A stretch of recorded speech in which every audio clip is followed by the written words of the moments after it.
Evangelho segundo Tomé. Logia 38. Religiões. Interpretação Espiritualismo Ecumênico Universal.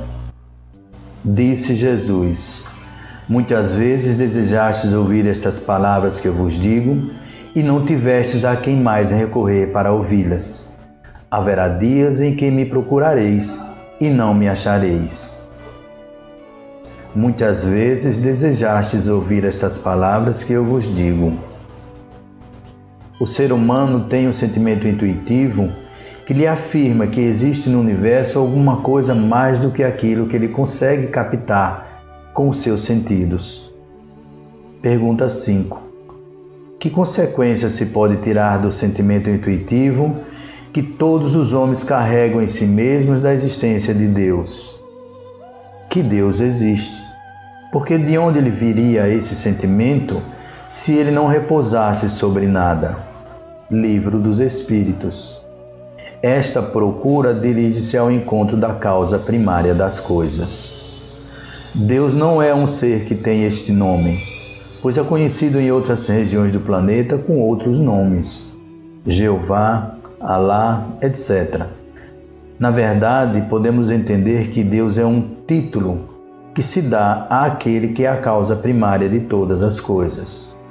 A busca de Deus repousa na constatação do ser humano da sua completa impotência em causar os acontecimentos de sua vida, ou seja, de comandar o seu destino.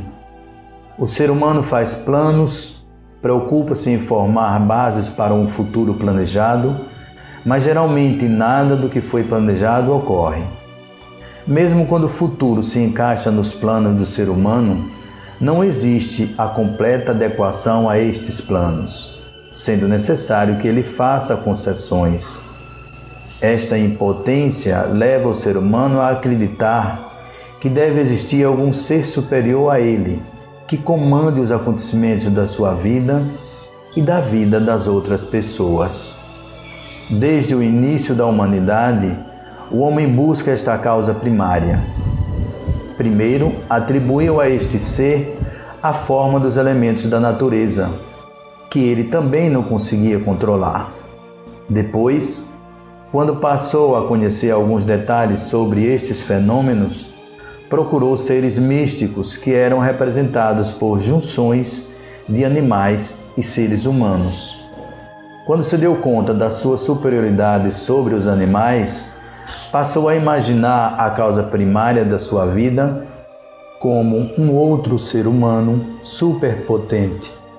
Para poder ligar-se a este ser, os homens reuniram-se em grupos que passaram a se chamar religiões, ou uma forma de se religar à causa primária das coisas. O objetivo do ser humano com esta religação, religião, passou a ser mostrar uma aparente subordinação a Deus, mas com a real intenção de satisfazer seus desejos como a única forma de ser feliz. Para auxiliar o homem nesta religação, Deus sempre enviou a este planeta emissários especiais que transmitiram o que devia ser feito, modo de vida, por cada espírito. Estes emissários vieram sempre em nome de Deus e trouxeram sempre a mesma lição. Foi para isso que espíritos como Jesus, Buda, Maomé, Moisés, os apóstolos, os profetas, Allan Kardec e tantos outros tiveram uma existência carnal. Das lições trazidas por estes emissários, o ser humano formou um corpo doutrinário que passou a reger o comportamento daqueles que participavam das suas religiões. E não tivestes a quem mais recorrer para ouvi-las. Como braços de um rio que nasce de uma mesma fonte, todos sempre trouxeram a mesma mensagem. Entretanto, ainda como braços de um mesmo rio, cada um dos emissários de Deus teve que adaptar o seu curso de acordo com as margens que o cercavam. Por este motivo, alteraram as palavras que explicavam as verdades universais de acordo com o entendimento de cada povo. Porém, esta mensagem foi completamente deturpada pelo próprio ser humano, que ainda não tinha vencido seu desejo de ser o causador das coisas. Aqueles que não tiveram contato direto com estes emissários de Deus não conseguiram entender que a base do universo é Deus, causa primária de todas as coisas. Somente aqueles que conseguiram enxergar no olhar dos enviados a sua submissão ao Pai é que puderam abrir mão do seu pretenso poder de ser o causador, para entregar novamente esse poder nas mãos de Deus. Com medo de perder o poder, os seres humanos que assumiram a direção das religiões fundadas transformaram os ensinamentos dos enviados de Deus em um código de leis. Estes códigos foram elaborados visando balizar o comportamento do ser humano dentro de padrões que garantissem causas mais agradáveis em sua vida. Entretanto, aqueles que administraram as religiões transformaram estes códigos em ensinamentos de difícil compreensão e se autodenominaram professores da lei. Desta forma, conseguiram manter o poder sobre o grupo de participantes de sua religião. A fim de não perder o comando sobre seus grupos, abominaram os ensinamentos de outros enviados, afirmando que possuíam a verdade, ou seja, Deus. Com isto, os grupos comandados por estes seres humanos ficaram cada vez mais presos e dependentes do poder daqueles. Na verdade, eles transformaram braços de um mesmo rio em rios diferentes. Por isto, os evangelistas, com exceção de João, deixaram diversos ensinamentos onde o Mestre aponta o proceder dos professores da lei. Os professores da lei e os fariseus têm autoridade para explicar a lei de Moisés. Por isso, vocês devem obedecer e seguir tudo o que dizem. Porém, não imitem as suas ações, pois eles não fazem o que ensinam. Mateus capítulo 23, versículo 1. Para compreender os ensinamentos dos mestres enviados por Deus, o espírito deve ter como base de sua vida a intenção de servir ao Pai acima de suas vontades pessoais. Para isso é necessário que ele abra mão do seu pretenso poder de ser o causador das coisas. Deus é o Pai e os enviados dele são os Messias, ou seja, os salvadores, aqueles que vieram transmitir o ensinamento salvador. Todos os espíritos são mestres, pois têm o dever de auxiliar o seu irmão na caminhada. Para isto, tem que se abrir mão do poder de julgar e condenar. Mas, para colocar fim no julgamento, é preciso acabar com os códigos de lei que foram criados pelas doutrinas religiosas. Esta é a finalidade da doutrina espiritualista ecumênica.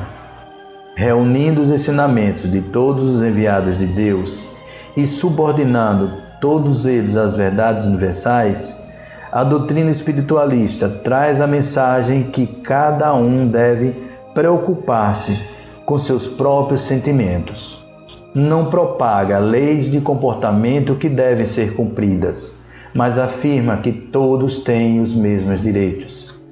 Seguindo os ensinamentos de Jesus, ninguém tem o direito de julgar, mesmo que seja sob os auspícios das leis divinas, pois todos nós temos um Pai que é o verdadeiro responsável por esta grande família. Para alcançar esta plenitude de vida, no entanto, é necessário que o ser humano abra mão do seu poder de ser o juiz do universo.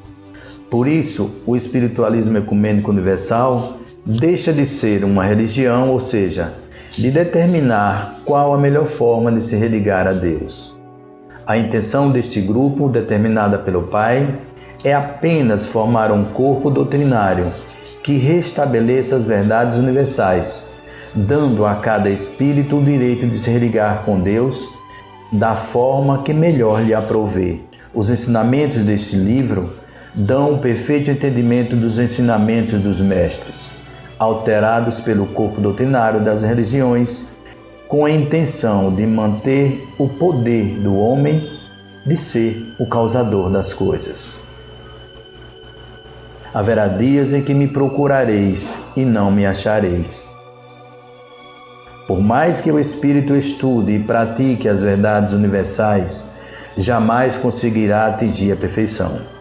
Isto acontece porque somente Deus possui todos os atributos elevados ao máximo.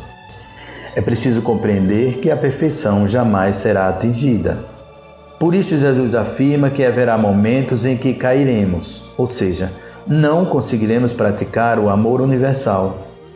As verdades universais não podem ser consideradas um código de leis, mas sim um guia para orientar o espírito sobre a forma dele promover a sua reforma íntima. Porém, as verdades universais serão vivenciadas dentro da livre vontade do espírito. No momento da queda, não deverá haver acusação de falhas, mas sim a continuidade da prática do amor. Aquele que possui o amor universal não pode condenar ninguém, nem a si mesmo. Resumindo o ensinamento do Mestre, a vida é como uma estrada que se tem que caminhar. Ela está cheia de buracos e devemos ter a consciência que iremos cair em algum deles. Neste momento, devemos nos levantar rapidamente e continuar a caminhada, com uma única certeza: vamos cair novamente. Velho Joaquim, Preto Velho.